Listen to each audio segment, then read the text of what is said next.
Super Tamil. இவ்வளோதான். ஒரு தடவை ஜெயிக்க ஆரம்பிச்சிட்டா அடுத்து வர போட்டி எல்லாமே ரொம்ப ஈஸி ஆயிடும். நீ இப்போ அடுத்த மேட்ச்க்கு ரெடி ஆகு. அப்பா நான் உன் கூடவே இருக்கேன். ரொம்ப கேர்ஃபுல்லாக இரு. சரி, இப்போ கொஞ்ச நேரம் ரெஸ்ட் எடு. நடந்த எதை பற்றியும் யோசிக்கக்கூடாது. என்னால் உன் மனசை புரிஞ்சுக்க முடியுது. நீ ரொம்ப ஸ்ட்ராங்கான பொண்ணு தமிழ். அதனால தான் உன்னால் இப்போ ஜெயிக்க முடிஞ்சிருக்கு. ஓகேவா? சரி, இப்போ போய் ரெஸ்ட் எடு. வாடா, இவனையும் கூட்டு போ. சார், ஒரு நிமிஷம் வாங்கல.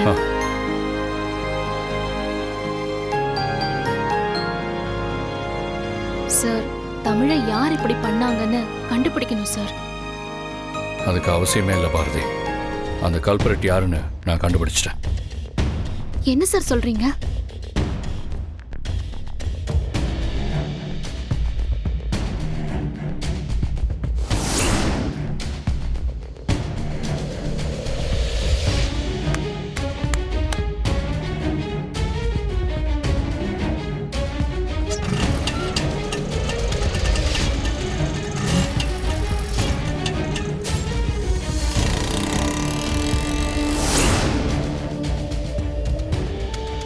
என்ன சார் சொல்றீங்க?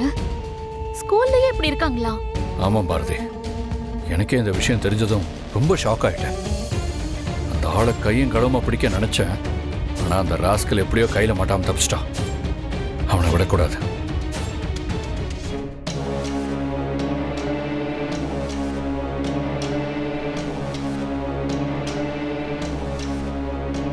எனக்கு என்னமோ இவ மேலதான் சந்தேகமா இருக்கு.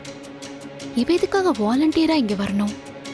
பாரதி, நான் உன்னை கேட்கணும்னு நினைச்சேன். தமிழ் அங்கதான் இருக்கான்னு உங்களுக்கு எப்படி தெரிஞ்சது?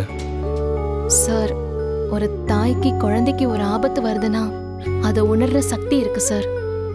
பிறந்த குழந்தை பசியில அழும்போது தாய்க்கு தானா பால் சுரக்கும். அந்த மாதிரிதான் தமிழுக்கு ஏதோ பிரச்சனைன்னு தோணுச்சு.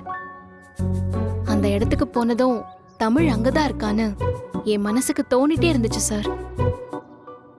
தமிழுக்கு பேச்சு போனாலும் அவ மனசார நினைச்சு ஏதாவது பேசினா அது எனக்கு கேக்குது சார். அவ வாய்ஸ் எனக்கு கேட்டுச்சு. அதனால்தான் நான் ஃபாலோ பண்ணி போனேன். பாரதி, தமிழுக்கும் உங்களுக்கும் இருக்கிற அந்த பாண்டிங்கையும் கனெக்ஷனையும் பார்க்குறப்போ எனக்கு ஆச்சரியமா இருக்கு.